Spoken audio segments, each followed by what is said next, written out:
Kalian ada di masa pandemi COVID-19 yang saat ini melanda Indonesia dan juga dunia. Dan kalian menyadari bahwa telah banyak perubahan dalam tatanan kehidupan.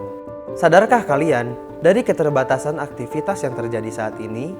Suka atau tidak suka, kita harus beradaptasi. Keterbatasan bukan lagi barang baru bagi Aska. Melihat sebuah peristiwa dari perspektif yang lebih baik adalah keahlian Aska yang lahir dari habit untuk terus mencoba dan berlatih. Itu suatu film perdana di kehidupanku.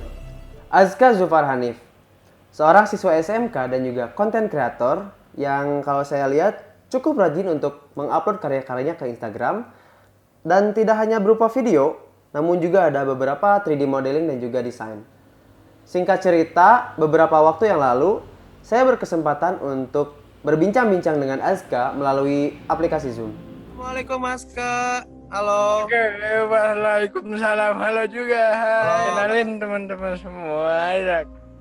Saya Aska Zufar Hanif, biasa dipanggil Aska. Sekarang saya bersekolah di SMK Al-Wafa jurusan multimedia, dan hobi saya terkaitan dengan bidang di SMK saya, yaitu di multimedia. Ia terlihat kesulitan dalam melafalkan kata demi kata. Gerakan motoriknya pun tidak bisa sepenuhnya dikendalikan. Saya mendapatkan kesempatan untuk bisa berbincang langsung bersama Ibunda Aska, seorang wanita yang menjadi saksi hidup perjalanan sang konten kreator unik. Sebenarnya Aska ini mengalami kelainan apa sih, Bu? Waktu lahir itu karena gagal vakum 2 kali, akhirnya disesar. Umur 10 bulan saya baru ngelihat perbedaan. Akhirnya ke Rumah Sakit Hasan Sadikin, ke tumbuh kembang anak. Di sana baru ketahuan kalau Aska itu CP, cerebral palsy. Ya harus banyak diterapi. Akhirnya dari situ seminggu sekali kami usahakan pergi ke Bandung. Saya sempat mencari informasi tentang kelainan cerebral palsy dan saya mendapatkan sedikit informasi tentang kelainan ini. Cerebral palsy atau lumpuh otak adalah gejala kelainan yang menyebabkan gangguan pada gerakan dan koordinasi tubuh. Kelainan ini juga disebabkan oleh gangguan perkembangan otak pada saat anak berada dalam kandungan ataupun kesalahan dalam proses kelahiran. Untuk lebih jelasnya, saya akan membahasnya bersama Dr. Hani Adiswani.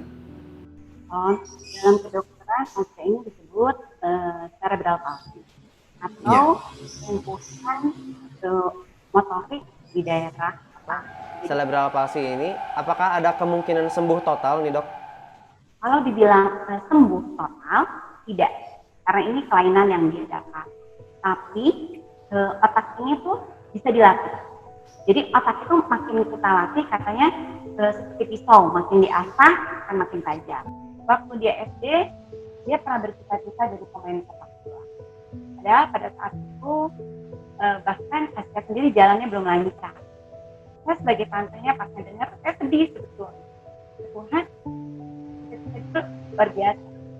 Akhirnya di situ dia bilang, dia akan berlatih banget untuk jalan dengan baik. Sampai yang biasanya kami tuntun, dia menolak untuk itu. Dia mau berjalan sendiri. Jadi akhirnya intinya, kami berusaha untuk percaya sama dia. Dan itu memang yang terjadi, dia baik-baik aja. Jalannya makin bagus. Yang saya lihat, dan Aska tuh memang semangatnya tinggi. Dan dia tuh selalu ingin membuktikan pada orang bahwa dia tuh bisa, tanpa dia tuh lupa diri bahwa dia punya keterbatasan loh. Pengidap kelainan cerebral palsy tidak bisa sepenuhnya sembuh. Akan tetapi, semangat untuk terus melatih gerak motorik menjadi alternatif untuk bisa mengendalikan gejala ini. Saya mencoba berdiskusi dengan kepala sekolah di SMK tempat Aska bersekolah. Mengingat, di bidang akademik, Aska tidak kalah membanggakan dengan mampu menciptakan karya dan prestasi baik di kancah nasional maupun internasional. Gini Bu, mau nanya nih tentang Aska nih. Kan gini nih, Aska tuh kan memiliki keterbatasan khusus nih. Nah, terus Bu, perkembangan Aska dalam belajar nih Bu di SMK Al-Wafa tuh kayak gimana? Itu Aska ini luar biasa. Di balik keterbatasan yang dia miliki, dia asah terus kelebihan yang dia punya. Sehingga di kelas 1 itu Aska menduduki peringkat 1 di kelasnya. Dan pada saat di kelas 2 masuk ke dunia usaha dan dunia industri untuk PKL, luar biasanya di tempat PKL dia pun bisa menyesuaikan, bisa menempatkan diri sebagai pendidik yang memang sedang menimba ilmu di tempat PKL. Itu dan kreativitasnya semakin terasah dan karya-karyanya pun terakui oleh pihak PKL tersebut. Saya mencoba bertukar posisi dengan Aska. Hal yang mudah menurut kita, belum tentu mudah menurut Aska. Dan juga Sarah, ini adalah hari yang istimewa. Begitu setiap tanggal 6 kemarin sebenarnya adalah hari World Palsy Day atau hari World Cerebral Palsy. Hari di mana kita menunjukkan kepedulian, solidaritas, dukungan kepada para penyandang cerebral palsy. Jika kebanyakan orang serupa dengan Aska, lebih memilih untuk tidak muncul di permukaan dan memilih menutup diri dengan keterbatasannya, but that's different from Aska. Dan ini poin utamanya.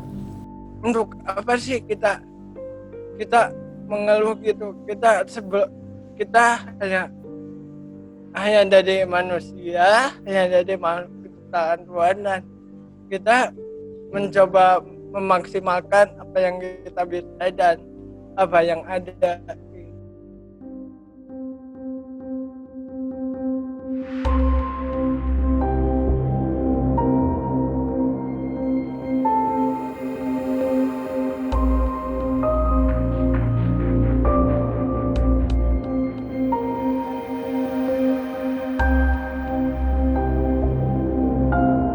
Sesungguhnya Tuhan tidak menciptakan keterbatasan, tetapi diri kitalah yang menciptakan benteng batasan itu sendiri.